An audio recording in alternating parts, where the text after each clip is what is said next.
Hey guys, Freddy here. Welcome back to another Satanic Panic video. And this time I would like to present this. So are you really going to hell for playing Dungeons and Dragons? So usually in this series I tend to only cover stuff from the 80s and 90s, because that was the prime era of the Satanic Panic. But to be quite honest, it's still going on today, because this video is from a series called Light Exposing Darkness by Little Light Studios, released on their YouTube channel in September 2022. So there's still scare stories about Dungeons and Dragons going on today. Now, I've watched through a bunch of stuff to get the tone of these people, to see whether this video was out of the ordinary for them. And to be completely honest, these are complete nut jobs. These are crazy, crazy people. Because not only do we get the hardcore Christian homophobia and transphobia that would only be expected, but we also get weird things like a video on the pilot episode of Star Trek Strange New Worlds, where they talk about how it's preparing people for contact by aliens. Because God created aliens on other worlds, but Earth has been in quarantine, and that quarantine is to end soon. I've no idea where they get from that. I'm pretty sure the Bible doesn't talk about the Earth being in quarantine from aliens. There's also one on a trailer for the first season of Star Wars Andor, where they talk about all the biblical messaging in it. You know, there's 3 starships flying over the planet, and there were 3 angels mentioned in the Bible, so this is obviously something to do with the biblical messaging. Now, this is a very long video. This is over an hour long, so I'm not going to comment on all of it, and I'm going to cut it down. But to keep myself honest, I'll link to it in the description down below. If you think I'm misleading you by cutting things here, check it out and you can see what they say for yourself. I advise not. I would go into an alt mode on your YouTube or whatever, or you might get the craziness popping up in your feed. But I've gone through that for you, so you go anonymous and try and avoid all this rubbish. So we're starting off straight away with a large cut, because they introduce themselves and they go through what they know about Dungeons and Dragons, which isn't much, but then that lands us with this gem. I've always seen kids in their basement playing it, and they're talking about leveling up their character and everything. Like, I see the logo is like an Ouroboros right there. And continuing straight on with the craziness, the ampersand symbol in Dungeons and Dragons, they say is the Ouroboros, a snake eating its tail. No, it's not. It's clearly a dragon breathing fire, to go with the name Dungeons and Dragons. But then they carry on with the title, because they want to deal with that first. What do you think of when you think of a dragon? Satan. Red. Okay, right? Now, it might just be because I'm British, but the first thing I think of when you say dragon is St. George and the Dragon, because it's such a major part of British or English mythology. But I also think of the Welsh dragon. It's their national symbol. It's on their flag. Like Scotland has the unicorn, Wales has the dragon. So I see no negative connotations to dragons at all. Now, then they move on to looking through the 80s Satanic Panic. In fact, they start reviewing a New York Times video on the Satanic Panic of the 80s. If you found 12 kids in murder-suicide with one connecting factor in each of them, wouldn't you question it? And that's all people do. I would certainly do it in a scientific manner, and this is as unscientific as you can get. It's nothing but a witch hunt. What's unscientific about what he's saying? This is a piece of the puzzle. So it is a valid question that guy from 60 Minutes was asking.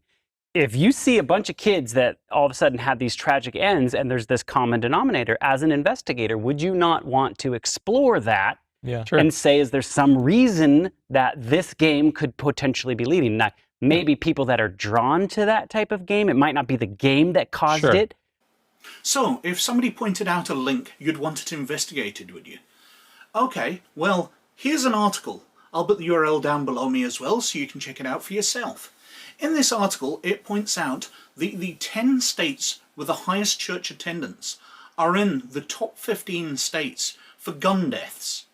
And out of the 10 states with the lowest church attendance, they are not in the top 15 at all. So it looks like there's some kind of link between church attendance and gun deaths. Perhaps we should investigate it. You'll be keen to back this up, won't you? But people that were drawn to that, maybe there's a common link there, but for the creator... It's a fair point to question on. It is, I think it is. And the creator's just quick to dismiss it. Like, forget it, there's no science in this whatsoever. Well, I mean, if you think about it from his perspective... You're going to lose some money. Not just lose money, but you think about your reputation and all of that, like your conscience. Like, would you want to be responsible for that? Like, Right. no, not at all. Right. Like, he's going to want to distance himself as far away from that as possible because Right. you think something you created caused the death of all these children. That would be a terrible thing. Like, Now, what they say could be entirely true, but they're missing the obvious, that the fact that he denies there's a connection is because there's no connection. Right. if I created something, I'd probably be quick to be like, no, like that wasn't because of me too, you know? So It's just natural. I think it's a lot like the video game topic, right? You can't make the statement that just because they play violent video games that those people are going to go out and shoot people. That's not what the statistics tell us. Mhm. No. But it's like the potential of people who like to play those games, in X amount of people, someone's going to respond to that. Right, like And I bet if they took all the school shooters, did they like violent video games? I mean, Yeah, well, that's another Columbine, common trench coat, denominator yeah. that they find in school shootings and stuff is Yeah. these kids often play these video games. Now, a pretty interesting admission at the start of that if they invented something and they were told it was doing harm, they would cover it up. They would lie about it. They would say it had nothing to do with it. They wouldn't even try to investigate. Which is hell of an admission from somebody who claims to be a good Christian, especially somebody preaching to others. But anyway, they carry on with the same rhetoric we've seen before. And once again, all I've got to say is, yes, we can investigate these things, but they have been investigated over the past 30 to 40 years, and no evidence has ever been shown. It is a fantasy role-playing game that teaches demonology, witchcraft. Okay, so these are some of the things that are included in the game. So these news reporters are just commenting on these things. How do you guys feel about that? They're not things that you want to teach your children. So, the fact that Dungeons & Dragons has witchcraft and demonology in it makes it a bad thing. You know what else has witchcraft and demonology in it? The works of Shakespeare. Are you going to suggest that people become Satanists because they read Shakespeare? Now, I haven't actually read Shakespeare. They never taught it in my school, because I'm an Ayrshire. And instead of being taught Shakespeare, we were taught the works of Robert Burns. And one of his most famous works is Tam O'Shanter, where there are witches in it. Now, is that an evil story? That he got chased by witches and he escaped from them heroically? No, it's a story where he's escaping from the bad thing. Witchcraft being in it doesn't make the story supportive of witchcraft. Yeah, is it kind of an interesting thing that you have these elements in our world that, I mean, nobody wants to murder somebody, I think, generally speaking. Whether you believe in God or not, most people know that's wrong, right? I mean, wouldn't you think that society in general would just be like, okay, rape is wrong, murder's wrong, voodoo might be, wrong. There's like a lot of things that are presented in this game that I find very spiritually wrong. Then the game's not for you, so don't play it. There's lots of things which aren't for me. I don't have any interest in Christianity, but I don't want to stop it. I have no interest in football, but I don't want to stop it. Some things just aren't for you. Right. Yeah. And what's really gets me though is that as you go down this list, it gets worse and worse and worse. We see demonology, witchcraft, voodoo, all this stuff in Disney, and we think, oh well, it's Disney. That's where that's going. We know that it's bad, but we haven't seen murder or rape in Disney. I mean, I guess murder maybe, but rape? You don't know of any Disney stories which have murder in them. Then what Disney have you been watching? Even going back to my youth, I watched The Black Hole, which has lots of death in it, and it has quite gruesome human modification where they get their minds wiped and get made into robots. It's quite horrific and was targeted at children. But that's just storytelling. Now, admittedly, I don't think rape is a subject but in role-playing games. I've never been involved in a game which had a rape in it, which mentioned it. But I don't put that out that people shouldn't tell stories about it. There are reasons why that could be acceptable, but that's a line for each player to draw. What I think's interesting is people think it's just a game. Why are you guys making such a big deal about a game? And it's like, no, it's a game about murder and rape. Like when they put it in the context like it's just this or it's just that, to me it makes it even worse. You're talking about you're putting these themes in something made for children? Why aren't they thinking like that? We're not thinking like that because it's not a game for children. It was written by adults for adults. Look at the age Gary Gygax was when he created it, and he was the one that was playing it. This is not a kid's game. Some children do play it and should be monitored by their parents like they should be monitored in everything they do. They shouldn't be going out and playing violent sports or dangerous sports at all without parental supervision. And they shouldn't be watching movies without parental supervision. I'm afraid parents should just monitor what their kids are doing. But Dungeons & Dragons being targeted towards adults and potentially being a danger to kids, I'm afraid that's just stupid because it's not targeted towards kids. Listen to this guy that said this is a revolution. Listen to what he says actually is like happening when you play this game. We helped each other without even knowing it, man. I learned an enormous amount about what it meant to be courageous and what it meant to be passionate and the kind of hard moral choices that one needs to make in real life in this kind of fake, sort of imagined plane of action. Okay, so what did these games teach him? Well, the guy clearly says it taught him moral values, it taught him friendship, and in my personal case, it taught me how to do maths far better, it taught me my reading far better. It has brought in a lot of skills that I've used throughout my life because it was fun to do, so I learned how to do them properly. He just said he learned a lot from a game. So he gained something from it. Yeah, courageous and all these things. And moral values. Moral values that he's learning from the game. I want you to pay attention to this because everybody is like, it's just a game. It's not teaching me anything. Oh, wow. I want you to think about this. And they say chess teaches you the basics of battle tactics, that you would sacrifice your weaker pieces to protect your stronger ones. Is that not a lesson taught by a game? Does Monopoly not teach you how to handle your money better? That being extravagant and taking risks has a chance of massive profit, but if you want to last a long time, you probably shouldn't do that. Games teach you lessons in life. Whoever's telling you that you learn nothing from a game is just blatantly wrong. People will tell us, no, you're missing the point. It's actually teaching about brotherhood and this and that. And you're like, oh, so it does teach you something.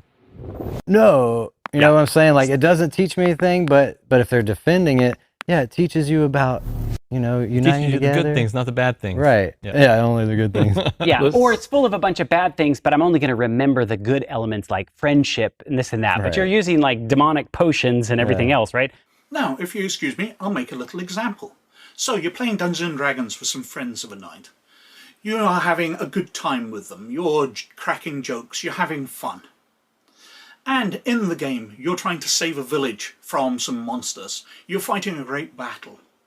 And you're going through excitement and danger and risk. And during the battle, your character gets hurt. They're down to their last few hit points. Their life is hanging by a knife edge. And then an attack comes in, and one of your friends leaps in the way and takes that damage for you, saving your life. And after the battle's over, you grab a healing potion and you drink it, and that heals you up slightly. So what are you going to remember afterwards? You're going to remember the good time you had with friends? You're going to remember the storyline of heroism, of excitement? You're going to remember the battle? You're going to remember your friend risking their character's life to save your character's life? Or you're going to remember, oh, I drank a satanic potion.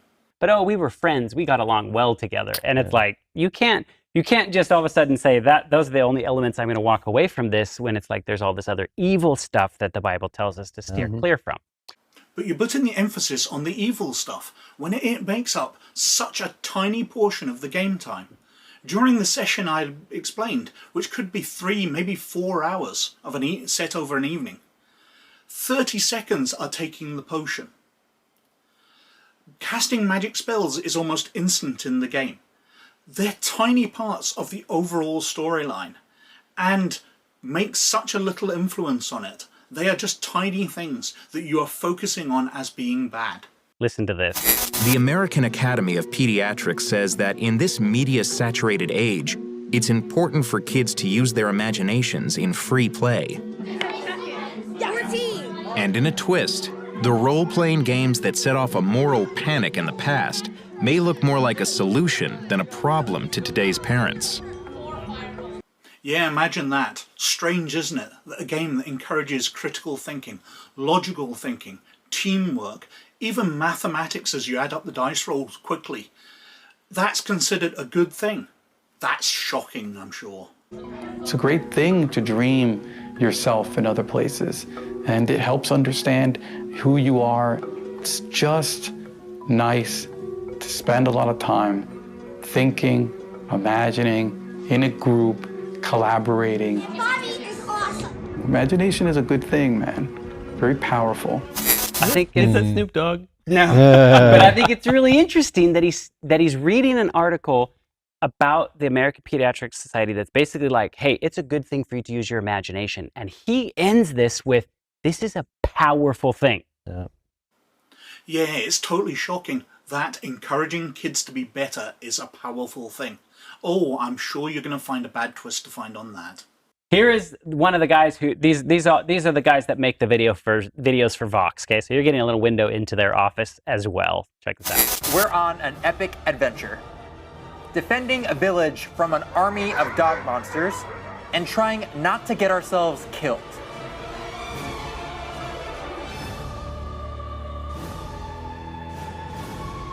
I love the music that they're playing.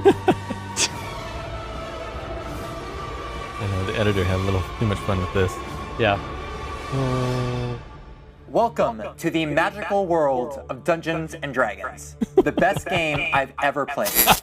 Okay. The best game I've ever played. So I think it's kind of fascinating that there's adults in the room and they're having fun together. They're playing this game. And that's where you're misunderstanding things. Adults playing a game designed by adults for adults. Why is that such a peculiar thing? Or is it the fact that adults are playing a game at all? Are you considering that to be odd? Because I'll give you a shock. See the chess masters in this world? They tend to be adults. They don't tend to be children. There are certain games which adults play, and Dungeons & Dragons and role-playing games are one of those games, although kids can enjoy them too, like kids can enjoy chess. So far it sounds pretty good. I know, I was thinking that too. I was like, they're telling a story, hanging out, and there's no competition. What's wrong with it? It actually doesn't sound like, from his description, as this is inherently evil. And I wonder why it doesn't sound inherently evil. Because it's not inherently evil. And they're going to have spells and sorcery and this and that, right? He just kind of explained, hey, this is us getting together. There's not even competition in this element. There are spells and sorcery and all that in all sorts of stories. The problem is you're not looking at role-playing games as a type of storytelling, which is what they are. So, like you can have spells and witchcraft and sorcery in a novel or in a movie, but you wouldn't ban every movie, you wouldn't ban every book, although I start to wonder about some Christians. Role-playing games are exactly the same. You can have witchcraft and sorcery in some of them, without all of them being affected. And you can choose which ones you play. That's your decision. They give you a book that gives you kind of some elements to play with.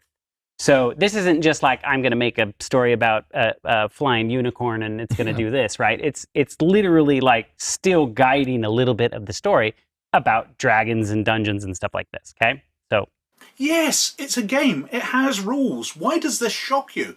How have you been playing Monopoly all these years? How have you been playing chess? Do you just pick up the pieces and throw them at one another? Games have rules. Why is this shocking to you? I find that kind of fascinating that all the beings that they chose were literally something that if that was real in the world, you would think that was evil. So, people choose things which are magical, which you consider evil and satanic, because they're different, because every day they get to be a human. And you give them an option, and they can be something else. They can be an elf or a dwarf, or even something slightly more obscure, a tiefling. They can play things which are completely different to enjoy telling a story as something totally outside their normal life. Mm-hmm. Some people would think it was evil. Other people wouldn't think it was evil at all. Yeah. So that's a little bit of perspective. And we've got a voice of reason. This guy sees that there's no evil in it, or that people will perceive there's no evil in it, because it's not immediately obvious. Wow, this guy's speaking the truth. Or am I speaking too soon? But it kind of goes back to like why do you find that a lot of people want to practice magic or witchcraft or sorcery? Oh, mate, you've let me down. I thought you were the reasonable one. And now you believe that people go out and actually practice magic as if it's a real thing? It's not real. It's all made up. Sorry, mate. Before long, you might find yourself thinking less like you and more like the hero you're trying to be. Whoa. Okay. Changing your thoughts. Oh, that's a badly chosen line. That really does sound bad. But I can kind of understand what the guy means. There are certain characters I've played over the years where I've played them for so long that I can slip into their mindset, that I can think the way they would think. And I'm sure I've heard about authors doing the same, that there's certain characters, they just know how they'll act. They don't need to think it through.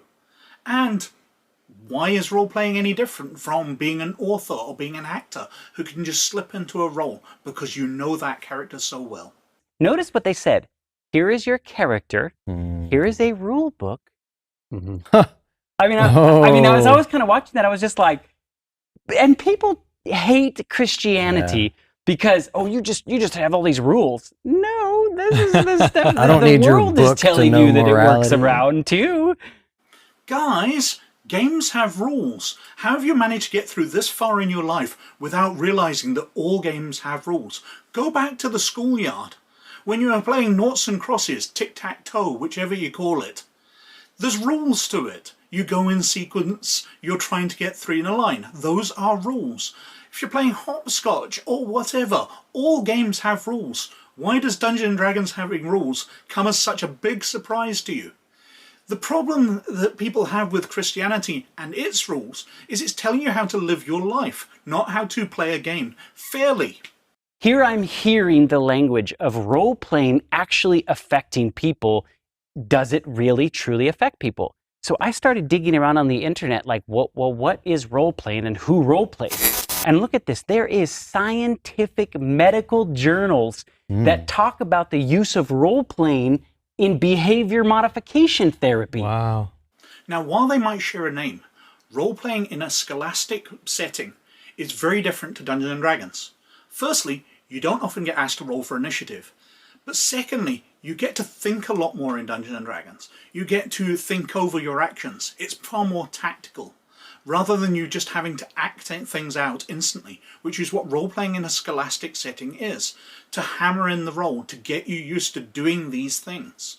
They share a name and they share certain things, but a role-playing game is a very different beast. Listen to this. Role-playing may be also used to instruct clients how to perform a newly acquired behavior. I'm just going to let you sit and marinate on that. Yeah, right. Or to engage in a behavior or a given context. Therefore, role-playing is an example of behavioral reversal in behaviors that are repeated or acted out until they become part of the individual's behavior repertoire. Yes, they're about reinforcing skills by repeating an action. So, a role-playing situation in a scholastic environment will be where you're interacting on a social level. You're doing it for medicine, or I've done it for shop work when I was younger. I went on training lessons where we had to practice how we would speak to customers to reinforce that way of thinking and the things that you will say. Now, Dungeons & Dragons is a very different beast because that's not the skills you're repeating. While there is a certain amount of social interaction going on, you're far more likely to be learning repeatedly to add up your dice quickly, to think tactically. And those are the lessons you're far more likely to learn from Dungeons & Dragons than how to behave as somebody else. So then I was like, okay, so is that just one medical situation over here that says this thing, or is there really more? So I started really reading. I mean, have you ever read these medical things? They're like just jargon like that. It's like my head is spinning, right? This is NIH. Right? But look at this. Conclusion of this particular study, based on the current review, that role-playing in supervised groups seems to promote reflection and insight not only for the students in the patient and therapist rules, but also for the peers observing the group session. What? Digest that. Yeah. Watching a movie. Not or only is whatever. this affecting you, If Romans you're watching chapter you 1. do it, now you're involved. Romans chapter 1. Right? Now guys, you're not the only ones who can look up the internet. Let's go over to the computer desktop while I look up some medical things on Dungeons & Dragons and role-playing. So here we are on the National Library of Medicine website, which has a number of very interesting articles about role-playing. First up, we've got pretensive shared reality from childhood pretense to adult imaginative play. So, talking about how imaginative play is beneficial to adults. That ending that at childhood perhaps is a mistake. Got role-playing games for mental health. Why not? Roll for initiative. So, talking about the benefits of mental health on it. And the one which made me far more interested was Do Not Make Me Roll Initiative, assessing the big 5 characteristics of Dungeons & Dragons players in comparison to non-players. So if we skip down to the results section, here we go. Our first hypothesis stated that D&D players report higher scores in extroversion. Suggests that D&D players report higher scores in openness to new experiences. Contrary to our predictions, the non-gamer group reports higher neuroticism scores. Correlation analysis revealed statistically significant relationships supporting H3 and indicated that the reported extroversion score is positively associated with the charisma score of the played character. So if you're playing a Dungeons & Dragons character with a high charisma, you're more likely to be an extrovert. And if you don't like speaking to people, if you're a bit of an introvert, you'll probably be giving a lower charisma score. I doubt that the character's having a positive effect on you and making you more extroverted just by having a higher charisma score. But I think it's an interesting study. I did quite like all this, where we're looking through education, conscientiousness, agreeableness. Many of these, there are no changes. You would have thought that conscientiousness, because you're paying attention to details on a character sheet, would have beneficial effects for role players. Apparently there's no difference. And education, it doesn't tend to make much of a difference either. It does has a beneficial effect on neuroticism, or that role players have a lower case of it, and they're more open to new ideas, as well as we said, they are generally more extroverted. It's a nice long article going through different character classes. There's a lot of really interesting information in here, with a nice conclusion where it refutes negative stigmas and stereotypes towards geek culture that we all hide in our basements. In fact, we're far more likely to be extroverts and put on a performance for people, which, if you've met a bunch of role players, you can probably understand. But anyway, let's see what they say next. This study is gold for us, what we talk about, because it's literally saying role-playing, acting. Acting. If you observe acting, it has an effect on you. How is this not modifying people's behavior if that's all they're doing in acting is role-playing? Yeah. But honestly, is anyone denying that media has an effect on people? We go back to World War II, and Joseph Goebbels controlled the media to control the populace. We've got all the effects that Fox News had on the global political landscape. The media obviously affects people. But role-playing games aren't part of the media. They're not really a spectator sport. People don't tend to watch them. While we've got Critical Role and the like, but that's a very minority of the amount of people playing Dungeons & Dragons. And that's kind of a separate thing. It's like saying that playing football has the same effect as watching football. I wouldn't come away from this and say all role-playing is inherently evil.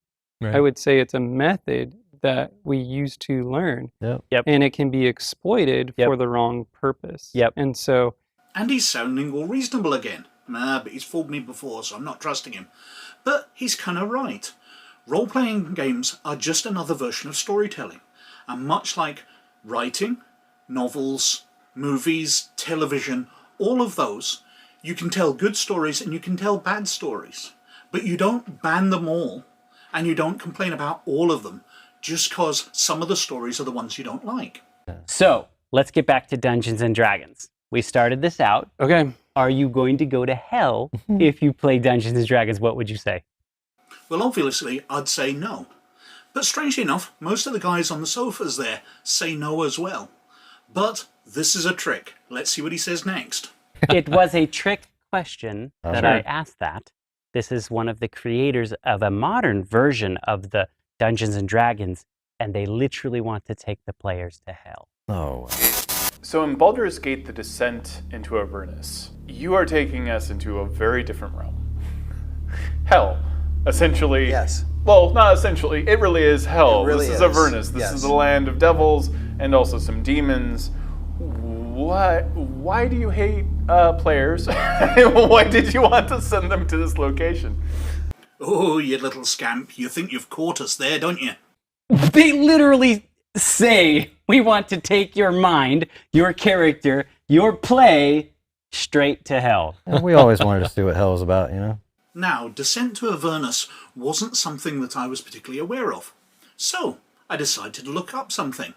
And on Wikipedia, it says, the adventurers go on a search for redemption as they descend into Avernus, the first layer of the 9 hells. So they're going on a search for redemption. They're going into hell to fight demons and find redemption. Doesn't sound so bad to me. Now, given the light of what we've just learned, all these medical things, the role-playing, all that matters, what is this going to do to you? Right. I mean, we're not playing that we're going to heaven and we're hungering and thirsting after righteousness. Yeah. So he says we don't go into heaven in Dungeons & Dragons Adventures. Well, actually, I have played in a campaign where we went into a heaven. And I don't think my telling of this story would please him at all, because it's just going to aid his view of role players as satanic people. Because at the end of our 2nd edition Dungeons & Dragons campaign, we'd played up to very high levels. People were 28th, 29th, 30th level, depending on their class, because experience works that way in 2nd edition. So we were very high levels. And in our final adventure, we're contacted by a god, and informed that another god has gone insane. And we are told that to settle the balance of the world, because this god is having an effect on the world through its insanity, we need to go into its heaven, its realm, and kill that god. And we go in there and we've got different tasks. We've got to travel around the realm and visit the things which are giving it its power, and visit the things which are aiding its insanity, and defeat this god and kill it. And then we strip of its powers and return them to the god that sent us on the mission. And it distributes the portfolio, as called in Dungeons & Dragons, between the party. And we all got to become demigods. Now, personally, I turned that down because my character was very religious, and becoming the equal of his god didn't feel right. So he turned it down and just stayed immortal. But a number of the party became gods because we went into heaven and killed a god. And I don't think that's the answer that this guy would be looking for. Dungeons & Dragons has become incredibly popular because of a TV show. Which TV show? Stranger Things. Stranger Things. Based on the 80s. Almost a #1 TV show that's been a #1 for a while. I don't know if it still is at this current point. Season 4, yeah. But look at this article. How many % has Dungeons & Dragons raised? 600. That's a lot. 100. I want you to show you, it's not just one article. Cambridge Dungeons & Dragons store surges in popularity from Stranger Things. How Stranger Things is inspiring new waves of Dungeons & Dragons fans. Look at this graph that is on here that is simply from, let's zoom in here, starting with 2017. Look at how tiny it is over there. Wow. To 2021, it is nearly 4 to 5 times the amount. Now, while I won't claim that Stranger Things didn't have effect on role-playing, I don't think it was the major effect that they're making it out. If we think back to 2021, can we think of anything that happened on a global range where we all had to stay in our houses and suddenly role-playing games interacting with friends seemed like a great idea? I wonder what led to the explosion of Dungeons & Dragons and role-playing in that period. There's 50 million people worldwide right now, all being taken to hell. 50 million people worldwide all getting sent to hell because they play Dungeons & Dragons. Whatever happened to judge not lest ye be judged? Here's perfect one thing. Did you know Dungeons & Dragons was just sold for $150 million? A lot. A lot of money. Now, he made a mistake there, and I don't think the truth would please him at all, because it wasn't Dungeons & Dragons got sold for 150 mil. That was one website, Dungeons & Dragons Beyond, which got sold for $150 million. Dungeons & Dragons itself as a brand is valued about $1 billion. So, they're making a movie. Here is the trailer to the movie. All right. Tell me what you hear. Here's the thing. We're a team of thieves. And when you do this, you're bound to make enemies. Thieves. Team of thieves. He's come to lie. You're going to make some enemies. Yeah. He picks up a helmet with something on the front of the helmet. So obviously they're interested in the movie. This was about 6 months before it came out, and the trailer had come out. So they spend some time looking through it and picking faults. So who's the thief? It's Satan. And you know why there was a caduceus on the forehead of the thieves? Because that was the staff of Hermes and Mercury, and it's the protector of liars, thieves, merchants. Oh, so if you're a thief, of course you want the protection. Wow. You want on your frontal lobe. Yeah. On your frontal lobe.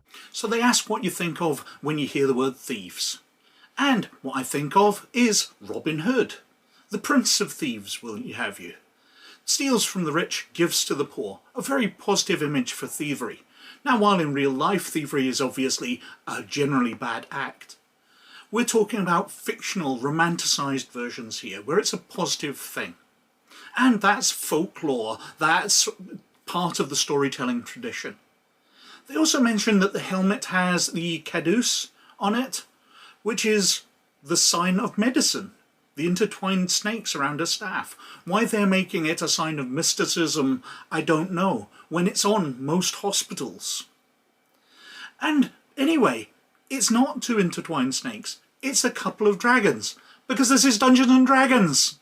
And I really believe what this is promoting, at least what I've seen, is nothing but ungodliness. Not everything is about your God. Going to the swimming pool with your kids isn't about your God, but is it evil? Is watching a Saturday game of football about God? No, but it's not evil. Not everything's about your God. Some things are just about playing a game and having some fun. That's what this is about. And we hope you guys were edified by today's talk. And we hope that you will not only not engage with that particular game called Dungeons and Dragons, but pray for those that maybe are caught up in this and are unaware. Share this video with them. No, I'm afraid I won't be sharing your video. Well, I kind of am. I'm sharing a version of it where I'm saying what's wrong with it. I'll maybe have a conversation about it, though, to the ex-bishop who's part of my role-playing group and sees nothing wrong with playing Dungeons & Dragons. In fact, he's my Dungeons & Dragons games master. He's currently playing in my Twilight 2000 game and was playing in my All Flesh Must Be Eaten and my Ghostbusters games before that and Star Wars before that. He plays role-playing games and sees nothing evil with them. It's just idiots like this. These are crazy people who look for evil everywhere just because it's not something they understand. And they come up with these crazy conspiracy theories about Star Trek and Star Wars as well. These are just idiots who are preaching scare tactics to people who don't know. Don't let your children do this because it's different and we don't understand it. But anyway, as usual, I think I've been wittering on for quite long enough. So thank you very much for watching. But most of all, as always, you look after yourselves, and I'll catch you later. Bye now.